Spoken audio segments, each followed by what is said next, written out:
घर डही पट पइजी विया आहिनि जॾहिं त फसलनि खे बि नुक़सान पहुची वियो आहे। अहम ख़बर बाबति नाज़रीन खे अपडेट करे आहियूं मनहड़ो मां, जिते फुल शाख खे 30 फुट घारो पइजी वियो आहे। घारे सबबि कचा घर डही पट पइजी विया आहिनि जॾहिं त पाणी फसलनि खे बि नुक़सान पहुचाए रहियो आहे। अहम ख़बर बाबति तव्हांखे अपडेट करे आहियूं मनहड़ो वेझो फुल शाख खे 30 फुट घारो पइजी वियो आहे, जंहिं सबबि कचा घर डही पट पइजी विया आहिनि। आबपाशी अमलो न पहुतो आहे, जंहिं सबबि वॾे नुक़सान जो ख़दशो ज़ाहिर कयो वियो आहे।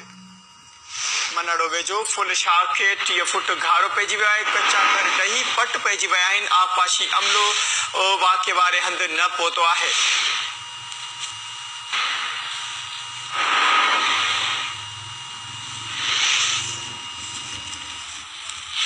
मनहड़ो वेझो फुल शाख खे 30 फुट घारो पइजी वियो आहे, कचा घर डही पट पइजी विया आहिनि। आबपाशी अमलो न पहुतो आहे। नाज़रीन खे अपडेट करे आहियूं मनहड़ो मां, जिते फुल शाख खे 30 फुट घारो पइजी वियो आहे, कचा घर डही पट पइजी विया आहिनि। आबपाशी अमलो न पहुतो आहे। गुलाम मोहम्मद भट्टी असां टेलीफोन लाइन ते मनहड़ो मौजूदु आहे, तफ़सील मालूम कंदासीं। जी गुलाम मोहम्मद, वधीक छा तफ़सील आहिनि? बिल्कुल ॿुधाईंदो हलां त मनहड़ो भरिसां ॻोठ मोहम्मद बचल पावर जंहिंसां फुल साल शीतल शाख खे 30 फुट घारो लॻी वियो आहे।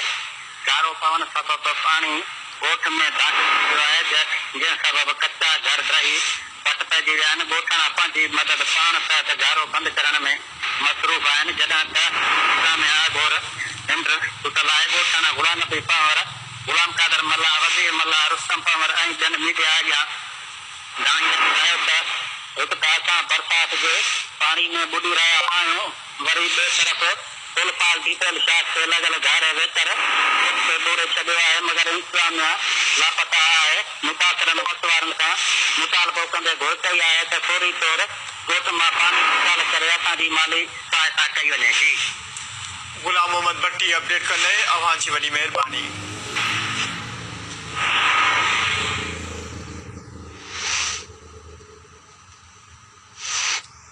नाज़रीन ते ख़बर शामिल कंदासीं।